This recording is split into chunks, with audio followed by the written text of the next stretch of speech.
আসসালামু আলাইকুম। Time value of মানির অধ্যায়ের ৮ নম্বর ক্লাসে সবাইকে স্বাগতম।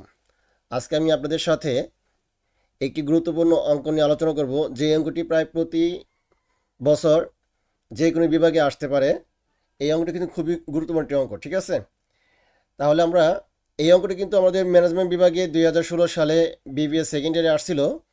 এই ধরনের অঙ্ক কিন্তু সাধারণত পরীক্ষায় প্রায় আসে। এই জন্য আমাদের এই অঙ্কগুলো ভালোভাবে শিখতে হবে। যদি আমরা এই ধরনের অঙ্কগুলো একটা বুঝতে পারি, তাহলে এই ধরনের অঙ্ক যতগুলো অঙ্ক আছে সব অঙ্ক কিন্তু আমরা বুঝতে পারবো।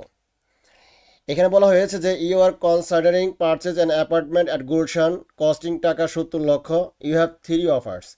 অর্থাৎ আপনি গুলশানে একটি অ্যাপার্টমেন্ট ক্রয় করতে চাচ্ছেন, যার দাম হবে ৭০ লক্ষ টাকা। এই ৭০ লক্ষ টাকাতে ক্রয় করার জন্য আপনাকে তিনটি অফার দেওয়া হয়েছে। এই তিনটি অফারের মধ্যে যে কোনো একটি অফার আপনাকে বেছে নিতে হবে। যদি এই ধরনের অঙ্ক যদি আসে, অর্থাৎ একাধিক অপশনের মধ্যে যে কোনো একটি অপশনকে যদি আপনাকে বেছে নিতে বলে, তাহলে অবশ্যই নির্দ্বিধায় সবসময় প্রেজেন্ট ভ্যালুর সাথে ব্যবহার হবে। সেটা কিস্তি হতে পারে, এককালীন হতে পারে। এখন অঙ্কের ডাক বা ভাব সব দেখে বুঝতে হবে এটা কিস্তির অঙ্ক না এককালীন অঙ্ক। যদি কিস্তির পরিমাণ দেওয়া থাকে তাহলে বুঝতে হবে কিস্তির অঙ্ক, আর যদি এককালীন পেমেন্ট করতে বলে তাহলে বুঝতে হবে এটা এককালীনের অঙ্ক। কিন্তু অবশ্যই আমাদের মাথায় রাখতে হবে, যদি একাধিক অপশনের মধ্যে যে কোনো একটাকে বেছে নিতে বলে তাহলে অবশ্যই আমাদের প্রেজেন্ট ভ্যালুর সূত্র ব্যবহার হবে। এটাই আমাদের মাথায় রাখতে হবে। প্রেজেন্ট ভ্যালু অঙ্ক ছাড়া কোনো মানে প্রেজেন্ট ভ্যালুর সূত্র ছাড়া আর কোনো সূত্র ব্যবহার করলে অঙ্ক হবে না। সবসময় আমাদের প্রেজেন্ট ভ্যালুর সূত্র ব্যবহার করতে হবে, এটাই চূড়ান্ত কথা। তাহলে আমাদের এই নাম্বারের অপশনে বলা হয়েছে যে পে ফুল ইন ক্যাশ, অর্থাৎ আপনি যদি এখন টাকা পরিশোধ করেন তাহলে সম্পূর্ণ টাকা পরিশোধ করতে হবে, অর্থাৎ ৭০ লক্ষ টাকায় পরিশোধ করতে হবে। তাহলে এখানে আমাদের ৭০ লক্ষ টাকাই হলো প্রেজেন্ট ভ্যালুর মান।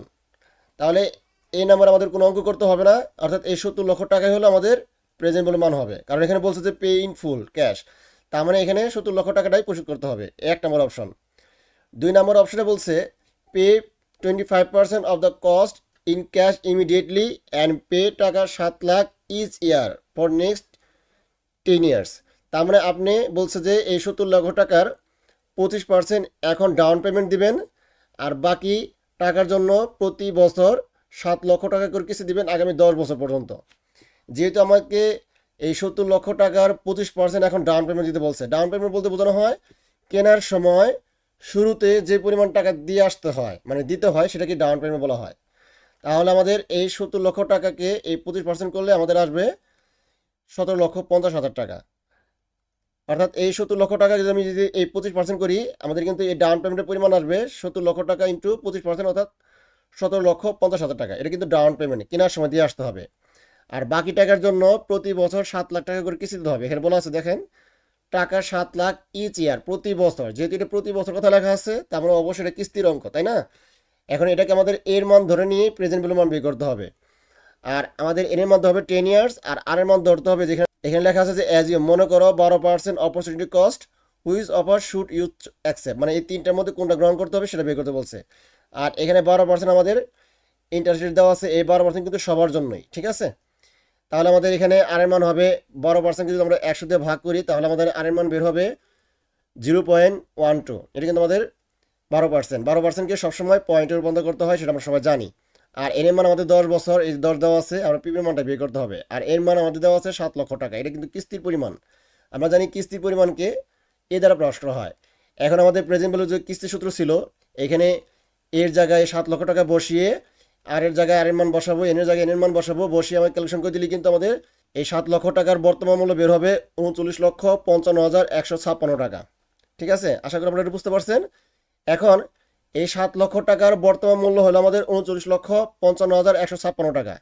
এটা কিন্তু এই 7 লক্ষ টাকার বর্তমান মূল্য, কিন্তু আমরা কেনার সময় কিন্তু আরও ১৭,৫০,০০০ দিয়ে আসছিলাম। তাহলে এই ১৭,৫০,০০০ টাকা সহ আর এই ৩৯,৫৫,১৫৬ টাকা, এই টাকা সহ মোট কত টাকা দেওয়া হয়েছে সেটা আমাদের বের করতে হবে। এই মোট টাকাটা বলা হবে টোটাল প্রেজেন্ট ভ্যালু, অর্থাৎ এই অ্যাপার্টমেন্টের মোট প্রেজেন্ট ভ্যালু হবে এই ডাউন পেমেন্টের টাকা এবং এই ৭ লক্ষ টাকার বর্তমান মূল্য, এই দুটোর যোগফল। তাহলে আমাদের এখানে এই ৩৯,৫৫,১৫৬ টাকা আর কেনার সময় দিয়ে আসলাম আমাদের ১৭,৫০,০০০ টাকা, এই দুটো যোগ করলে আমাদের আসবে ৫৭,০৫,১৫৬ টাকা। আশা করি আপনারা বুঝতে পারছেন। আমাদের কিন্তু এই বি নাম্বারটা সম্পূর্ণ কমপ্লিট হয়ে গেছে। এটা কয়েকবার করলেই আপনারা বুঝতে পারবেন, কিন্তু বারবার প্র্যাকটিস করতে হবে, ঠিক আছে? এখন আমাদের সি নাম্বার বলা হয়েছে যে pay 50% of the cost in cash and take a loan taka 35 লক্ষ ফ্রম এ বিএইচবিএফসি, একটা আর্থিক প্রতিষ্ঠান, সেখান থেকে আমি 35 লক্ষ টাকা ঋণ নিছি at 15% interest to be repaid in equal monthly instalment, মানে মাসিক কিস্তির পরিমাণে আমাদের কী করতে পরিশোধ করতে হবে ওভার দ্য নেক্সট 20 ইয়ার্স। তার মানে 70 লক্ষ টাকার 50% আমরা কেনার সময় দিয়ে আসবো, তাহলে 70 লক্ষ 50% আমরা 35 লক্ষ টাকা আসবে, তাই না? তাহলে আমাদের অবশিষ্ট যে 35 লক্ষ টাকা থাকে, কারণ আমাদের দাম তো 70 লক্ষ টাকা, কেনার সময় দিয়ে আসছে আমাদের কত 35 লক্ষ টাকা কেনার সময় দিতে হবে, আর বাকি থাকে কত 35 লক্ষ টাকা। তার মানে এই 70 লক্ষ টাকা থেকে এই 35 লক্ষ বাদ দেওয়ার পরে যা থাকবে সেই টাকা কিন্তু এটা, ঠিক আছে? আর বাকি 35 লক্ষ টাকা কিন্তু আপনার কাছে নাই, এই মুহূর্তে ব্যাংক থেকে ঋণ এনে ওই টাকা দিয়ে পরিশোধ করবেন, তাই না? তাহলে এই 35 লক্ষ টাকাকে আপনি কি করবেন, এই যে বিএইচবিএফসি একটা ব্যাংক আর্থিক প্রতিষ্ঠান, সেখান থেকে এই 35 লক্ষ টাকা ঋণ আনছেন, ঋণ আনার পরে ওই টাকা দ্বারা কি করবেন, এই যে অ্যাপার্টমেন্টের মালিক তাকে পরিশোধ করতে হবে। এখন এই টাকাকে আপনাদের প্রেজেন্ট ভ্যালু মান ধরতে হবে। এই যে প্রেজেন্ট ভ্যালু মানটা, পিবির মানটা আমরা জানি ঋণ আনলে সেটা প্রেজেন্ট ভ্যালু মান, তাই না? তাহলে এই টাকাকে প্রেজেন্ট ভ্যালু মান ধরে নিয়ে আমাদের এর মান বের করতে হবে, অর্থাৎ কিস্তি পরিমাণ বের করতে হবে। এখন আমাদের ইন্টারেস্ট যেহেতু 15% ধরতে হবে, আর এই 15%কে যেহেতু মান্থলি বলছে এই জন্য 12 দিয়ে ভাগ করতে হবে, আর এন এর মানকে 12 দিয়ে গুণ করতে হবে, আর এখানে এন এর মান কিন্তু আমাদের 20, তার মানে 20কে 12 দিয়ে গুণ করতে হবে, আর এই 15কে অর্থাৎ 15%কে 12 দিয়ে ভাগ করতে হবে, যেখানে লিখে দিছি। যেহেতু এখানে মান্থলি ইনস্টলমেন্ট বলছে, যে মান্থলি ইনস্টলমেন্ট, আমরা জানি মান্থলি ইনস্টলমেন্ট বলতে এম এর মান 12 হয়, তাহলে আমাদের এই যে আর এর মানকে 12 দিয়ে ভাগ করবা এবং এন এর মানকে 12 দিয়ে গুণ করতে হবে, তাই না? তাহলে এই মানগুলো আমরা এখানে বসিয়ে ক্যালকুলেশন করে কিন্তু আমাদের এই যে এর মানটা বের করতে হবে, কিস্তির পরিমাণটা। আর পিবির মান কিন্তু আমাদের এই 35 লক্ষ টাকা ধরতে হবে, ধরে নিয়ে এর মান বের করতে হবে, তাহলে আমাদের এর মান বের হবে 46,088 টাকা। এটা কিন্তু আমাদের এর মান, অর্থাৎ কিস্তির পরিমাণ। এটা হলো আমাদের ব্যাংক থেকে যে ঋণ নিলাম ওই ঋণের কিস্তির পরিমাণ, এটা ব্যাংকের সাথে সম্পর্ক। আর নিচে যে অংশটুকু আছে এটা কিন্তু আমাদের এই যে অ্যাপার্টমেন্ট ক্রয় করছিলাম যার কাছ থেকে তার সাথে সম্পর্ক, ঠিক আছে? এখন আমাদের এই যে এর মান এটা ধরে নিয়ে আমাদের চূড়ান্ত অঙ্কটা করতে হবে। এখন আমাদের এর মান এটা ধরতে হবে, আর মান্থ ইনস্টলমেন্ট আমাদের আর এর মান কিন্তু 12% ছিল, যখন আমরা অ্যাপার্টমেন্ট ক্রয় করবো যার সাথে তখন কিন্তু এই যে 12% ছিল। এই 12% কিন্তু এই তিনটার জন্যই, কিন্তু এখানে যখন আমরা ঋণ আনবো তখন কিন্তু 15%, যার কাছ থেকে ঋণ আনবো তখন কিন্তু আমাদের 15% ধরতে হবে, আর যার কাছ থেকে আমরা অ্যাপার্টমেন্ট ক্রয় করবো তাকে কিন্তু 12% দিতে হবে। এই জন্য আমরা যেহেতু এখানে আমাদের অ্যাপার্টমেন্টের কাজ করতেছি এই জন্য আমাদের ইন্টারেস্ট রেটটা 12% ধরতে হবে। তাহলে আমাদের এই 0.12কে যেহেতু মান্থলি ইনস্টলমেন্ট বলছে 12 দিয়ে ভাগ করবা, আর এন এর মানকে 12 দিয়ে গুণ করতে হবে, কারণ 20টা কিস্তি ছিল এখানে, ঠিক আছে?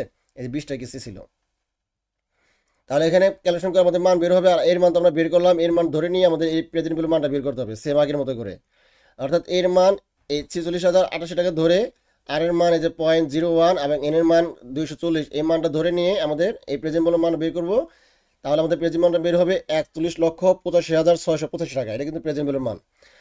তাহলে এই প্রেজেন্ট ভ্যালুর সাথে আমরা ডাউন পেমেন্ট দিয়ে আসছিলাম কত 35 লক্ষ টাকা। সবসময় মনে রাখবেন যে ডাউন পেমেন্ট অঙ্কের ক্ষেত্রে সবসময় প্রেজেন্ট ভ্যালু শুধু ব্যবহার হয়, এবং পিবির মানটা বের করে পরবর্তী কী করতে হবে, এই ডাউন পেমেন্ট টাকাটা যোগ করে মোট প্রেজেন্ট ভ্যালু মান বের করতে হবে। অল টাইম যতগুলো অঙ্ক আছে সব অঙ্ক কিন্তু একই রকম, ডাউন পেমেন্টের মানটা যোগ করে সবসময় টোটাল প্রেজেন্ট ভ্যালু মানটা বের করতে হয়। তাহলে আমাদের এখানে প্রেজেন্ট ভ্যালু মান বের হয়েছে 41,85,685, এই টাকার সাথে আমাদের ডাউন পেমেন্ট ছিল 35 লক্ষ টাকা, এই টাকা যোগ করে আমাদের মোট প্রেজেন্ট ভ্যালু মান বের হবে। তাহলে এই দুটো যোগ করলে আমাদের বের হবে 76,85,685 টাকা। আশা করি আপনারা সবাই এই 3 নাম্বার রিকোয়ারমেন্টটা বুঝতে পেরেছেন।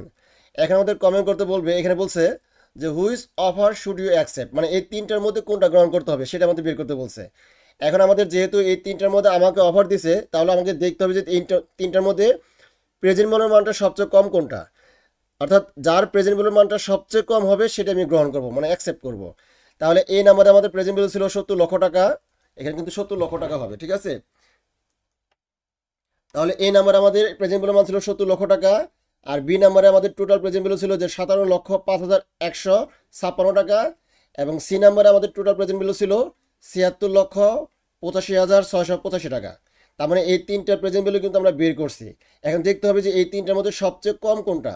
সবচেয়ে কম কিন্তু এই বি নাম্বারে, সবচেয়ে কম এই যে 57,05,156 টাকা, এটা কিন্তু সবচেয়ে কম প্রেজেন্ট ভ্যালুর মান। এই জন্য আমাদের এই বি নাম্বার অপশনটা আমাদের গ্রহণ করা উচিত। তার মানে এই বি নাম্বার অপশনটা যদি আমরা গ্রহণ করি তাহলে আমাদের সবচেয়ে কম খরচে এই অ্যাপার্টমেন্টটা ক্রয় করতে পারবো। তাহলে আমাদের ডিসিশন হবে যে alternative B is acceptable because it's PB, অর্থাৎ present value is lower than others, মানে অন্য অন্যর চেয়ে প্রেজেন্ট ভ্যালু মানটা সবচেয়ে কম, এই জন্য আমাদের এই অল্টারনেটিভ বিটা গ্রহণ করা উচিত। আশা করি আপনারা সবাই এই 31 নম্বর অঙ্কটা সম্পূর্ণ বুঝতে পেরেছেন। এই অঙ্কটা কিন্তু খুবই ইম্পর্টেন্ট, কয়েকবার প্র্যাকটিস কয়েকবার করলেই আপনারা কিন্তু এই অঙ্কটা আরও সহজেই বুঝতে পারবেন। মানে জটিল কোনো কিছু না, ঠিক আছে? সব সূত্রের খেলা, আপনি সূত্রে বসিয়ে মান বসাবেন আর সমস্ত ক্যালকুলেশন করবেন সাইন্টিফিক ক্যালকুলেটরে। সাইন্টিফিক ক্যালকুলেটর আপনার রেজাল্টটা ভালোভাবে দিয়ে দিবে, ঠিক আছে? আপনার কোনো কষ্ট করতে হবে না। তা আশা করি আপনারা সবাই এই 31 নম্বরটা সম্পূর্ণ বুঝতে পেরেছেন। তারপর যদি বুঝতে কোনো সমস্যা হয় আমাকে কমেন্টের মাধ্যমে জানাবেন, আমি চেষ্টা করবো আপনাদের সমস্যাগুলো সমাধান করে দেওয়ার জন্য। এরপর 32 নম্বর অঙ্কে বলা হয়েছে, আপনারা সবাই লক্ষ্য করেন 31 নম্বর অঙ্ক এবং 32 নম্বর অঙ্ক কিন্তু সেম। এই 32 নম্বর অঙ্কটি অনার্স ফার্স্ট ইয়ারে 2010 সালে সকল বিভাগে এবং 2021 সালে ফিনান্স অ্যান্ড ব্যাংকিং বিভাগে আসছিল। 31 নম্বর অঙ্কটা ভালো মতো বুঝতে পারলে 32 নম্বর অঙ্ক কিন্তু আমরা বুঝতে পারবো। সেম একই অঙ্ক, এখানে 70 লক্ষ টাকার পরিবর্তে 50 লক্ষ দিয়ে অঙ্কটা আছে, আর বাকি সব কাহিনী কিন্তু একই রকম। আর এখানে ছিল আমাদের 7 লক্ষ টাকা, এখানে দেওয়া ছিল আমাদের 6,60,000 টাকা। আর এখানে দেওয়া আছে আমাদের ওই অঙ্কের মধ্যে দেওয়া ছিল 35 লক্ষ টাকা, আর এখানে দেওয়া আছে আমাদের 25 লক্ষ টাকা, আর বাকি যা আছে সবই কিন্তু সেম। দেখেন এখানে কিন্তু আমাদের অ্যাজিউম 12% ইন্টারেস্ট রেট দেওয়া আছে। এখানে বলছে which offer should you accept, মানে কোনটা গ্রহণ করবো এই তিনটার মধ্যে। তাহলে আমাদের প্রথমে আমাদের প্রেজেন্ট মান বের করতে হবে। যেহেতু এক নম্বরে বলছে পে ফুল ইন ক্যাশ, তাহলে এখানে আমাদের 50 লক্ষ টাকা ছিল, এই 50 লক্ষ টাকাই হবে আমাদের প্রেজেন্ট মান। তারপর 2 নম্বরে বলছে যে 25% আমি কী করছি, ক্যাশ ইমিডিয়েটলি, অর্থাৎ ডাউন পেমেন্ট দেওয়া হয়েছে 25%, এবং বাকি টাকা অর্থাৎ 6,60,000 টাকা কিস্তিতে আগামী 10 বছরের জন্য। তাহলে এখানে ডাউন পেমেন্ট হবে আমাদের এই 50 লক্ষ টাকার 25%, আমরা 12,50,000 টাকা। তাহলে বাকি যে 6,60,000 টাকা থাকে এটাকে আমাদের এর মান ধরে নিয়ে প্রেজেন্ট মান বের করতে হবে। তাহলে প্রেজেন্ট মান বের হবে আমাদের 37,29,147 টাকা। এই টাকার সাথে আমাদের এই ডাউন পেমেন্ট যোগ করলে আমাদের মোট বের হবে 49,79,147 টাকা। এটা কিন্তু আমাদের টোটাল প্রেজেন্ট মান। আশা করি আমরা বুঝতে পারছেন। অর্থাৎ সেম 31 নম্বর অঙ্কের মতোই, আমরা 31 নম্বর অঙ্কটা ভালো মতো বুঝতে পারলে 32 নম্বর অঙ্কটা কিন্তু বুঝতে পারবো, ঠিক আছে? কোনো সমস্যা হবে না। কয়েকবার প্র্যাকটিস করবেন, কয়েকবার লিখবেন, কয়েকবার করলেই অঙ্কটা ক্লিয়ারভাবে বুঝতে পারবেন। তারপর 3 নম্বর বলছে যে pay 50% of the cost in cash, মানে আমি এই 50 লাখ টাকার 50% ডাউন পেমেন্ট দিয়ে আসছি, তারপরে 50 লাখ টাকার 50% আসবে আমাদের 25 লক্ষ টাকা, তাই না? আর বাকি থাকে কত, 25 লক্ষ টাকা। এই 25 লক্ষ টাকা কিন্তু এই 25 লক্ষ টাকা না, অর্থাৎ এই 50 লক্ষ টাকার থেকে এই 25 লক্ষ টাকা বাদ দেওয়ার পরে বাকি যা থাকে 25 লক্ষ টাকা, এই 25 লক্ষ টাকা, ঠিক আছে? তাহলে এই 25 লক্ষ টাকা আমি কী করছি, এই যে BHBFC পরীক্ষার মধ্যে কিন্তু এখানে অন্য যে কোনো ব্যাংকের নাম দেওয়া থাকতে পারে, সমস্যা নাই, যে কোনো ব্যাংকের নাম থাকতে পারে এখানে। তাহলে এই 25 লক্ষ টাকা এখান থেকে আমরা কি নিয়েছি, ঋণ নিছি 15% ইন্টারেস্টে, আর repaid in equal monthly instalment next 20 year, same 31 number অঙ্কের মতোই, ঠিক আছে? তাহলে আমরা এই যে 0.15কে 12 ভাগ করব, আমাদের কিন্তু এর মান বের হবে, আবার এনের মানকে 12 গুণ করব, আর এখানে আমাদের মান্থলি বলতে কারণে এখানে 12 হবে এর মান, আর পিবির মান ধরতে হবে 25 লক্ষ টাকা। এই পিবির মানটা ধরে নিয়ে আমাদের এর মান বের করতে হবে, কিস্তি পরিমাণটা বের করতে হবে। তাহলে 25 লক্ষ টাকা পিবির মান ধরে আমাদের ক্যালকুলেশন করে আমাদের এর মানটা বের করব। তাহলে এই অঙ্কের মধ্যে আমাদের এর মান বের হবে 32,920 টাকা, ঠিক আছে? তাহলে এইটাকে ধরে মানে এর মান ধরে আবার পিবির মান বের করতে হবে। তাহলে এই যে এর মানটা আমরা এখানে ধরলাম, আর পিবি মান বের করবে। এই ক্ষেত্রে কিন্তু আমাদের আর এর মান কিন্তু 15% হবে না, আর এর মান কিন্তু আমাদের 12% হবে। এই যে এখানে লেখা আছে যে অ্যাজিউম 12% অপরচুনিটি কস্ট, কারণ এই 12% কিন্তু সবার জন্য, এ বি মানে 1 2 3 এই তিনটার জন্য কিন্তু এই 12%। আর এই 12% সম্পর্ক হলো আমাদের যার কাছ থেকে আমরা অ্যাপার্টমেন্ট ক্রয় করব তার সাথে কিন্তু এই 12% সম্পর্ক। আর এই 15% সম্পর্ক হলো যার কাছ থেকে আমি ঋণ নিব তার কাছ থেকে সম্পর্ক। আমি কি ঋণ কিন্তু যার কাছ থেকে মানে অ্যাপার্টমেন্ট ক্রয় করবো তার কাছ থেকে কিন্তু ঋণ নেই, ঋণ নিচ্ছে কিন্তু BHBFC একটা আর্থিক প্রতিষ্ঠানের কাছ থেকে। সেই ক্ষেত্রে আমাদের কিন্তু এই 15% সম্পর্ক হবে, মানে যার কাছ থেকে ঋণ নিব ওই ঋণের জন্য কিস্তি পরিমাণ বের করার জন্য কিন্তু আমাদের এই 15% ব্যবহার করতে হবে। তারপরে আমাদের চূড়ান্তভাবে যখন আমরা এই যে অ্যাপার্টমেন্ট ক্রয় করব যার কাছ থেকে তার প্রেজেন্ট ভ্যালু বের করার জন্য আমাদের কিন্তু এই 12% ব্যবহার করতে হবে। যেহেতু আমরা এখানে চূড়ান্তভাবে অঙ্ক করতেছি তাহলে এখানে অবশ্যই আমাদের 12% ধরে অঙ্ক করতে হবে। আশা করি আপনারা এটা বুঝতে পারছেন। আপনারা যদি এটা বুঝতে পারেন, দেখেন এখানে আমাদের প্রেজেন্ট ভ্যালু মান দেওয়া ছিল, আমরা যদি এই যে এর মান এটা ধরে তাহলে ক্যালকুলেশন করলে আমাদের প্রেজেন্ট মান বের হবে 29,89,775 টাকা। আর এই টাকার সাথে আমাদের ডাউন পেমেন্ট ছিল কত, 25 লক্ষ টাকা। এটা যোগ করলে আমাদের কিন্তু মোট প্রেজেন্ট ভ্যালু মান বের হবে 54,89,775 টাকা। এটা কিন্তু আমাদের টোটাল প্রেজেন্ট ভ্যালু মান, তাই না? এখন আমাদের কি করতে হবে, এই তিনটার মধ্যে দেখতে হবে যে কোনটা গ্রহণ করতে হবে। তাহলে এই তিনটার মধ্যে দেখতে হবে যে কোনটা গ্রহণ করতে হবে। এই তিনটার প্রেজেন্ট ভ্যালু আমাদের, এটা প্রেজেন্ট ভ্যালু 50 লাখ টাকা, এটা প্রেজেন্ট ভ্যালু মান দেওয়া আছে 49 লক্ষ 49,147,147 টাকা। আর 3 নম্বরে আমাদের প্রেজেন্ট ভ্যালুর মান বের হয়েছে 54,89,775 টাকা। তাহলে এই তিনটার মধ্যে আমাদের দেখতে হবে সবচেয়ে কম হলো আমাদের এই 2 নম্বর অপশনটা সবচেয়ে কম, অর্থাৎ 49,79,147 টাকা। এটা কিন্তু সবচেয়ে কম, প্রেজেন্ট ভ্যালুর মানটা সবচেয়ে কম। যার প্রেজেন্ট ভ্যালুর মান সবচেয়ে কম হবে সেটা আমি গ্রহণ করা উচিত। যেহেতু আমাদের এই বি নাম্বার অপশনের প্রেজেন্ট ভ্যালু সবচেয়ে কম, এটা আমাদের গ্রহণ করতে হবে। তাহলে আমাদের ডিসিশন হবে alternative 2 is acceptable because it's PB is lower than others, অর্থাৎ পিবির মান অন্য পিবির মানের চেয়ে এই 2 নম্বর অপশনের পিবির মানটা সবচেয়ে কম, বিধায় এটা আমাদের গ্রহণ করা উচিত। আশা করি আপনারা সবাই এই 32 নম্বর অঙ্কটা সম্পূর্ণ বুঝতে পেরেছেন, অর্থাৎ 31 এবং 32 নম্বর অঙ্ক কিন্তু সেমি অঙ্ক। 33 নম্বর অঙ্ক দেখেন সবাই একই অঙ্ক, শুধু এখানে 80 লাখ টাকা দেওয়া আছে, সেম অঙ্ক। 33 নাম্বার, 34 নাম্বার, তারপর 35 নাম্বার, এই 3টা অঙ্ক কিন্তু সেম। আশা করি আপনারা সবাই 31 এবং 32 এই 2টা অঙ্ক ভালোভাবে বুঝতে পারলে 33, 34, 35 এই 3টা অঙ্ক কিন্তু বুঝতে পারবেন। এই 3টাই কিন্তু আমাদের বোর্ডের অঙ্ক। দেখেন বিভিন্ন বোর্ডে কিন্তু এই ধরনের অঙ্কগুলো আসছে, শুধু টাকার অ্যামাউন্ট চেঞ্জ করে আসছে। তা আশা করি আপনারা সবাই এই 3টা অঙ্ক করতে পারবেন। যদি আমরা 31 এবং 32 নম্বর অঙ্ক এই 2টা অঙ্ক বুঝতে পারে, তাহলে 33, 34, 35 এই 3টা বুঝতে পারবেন, কারণ 3টা অঙ্ক কিন্তু একই অঙ্ক, তাই না? তাহলে সবাই ভালো থাকবেন, সুস্থ থাকবেন। আল্লাহ হাফেজ, আসসালামু আলাইকুম।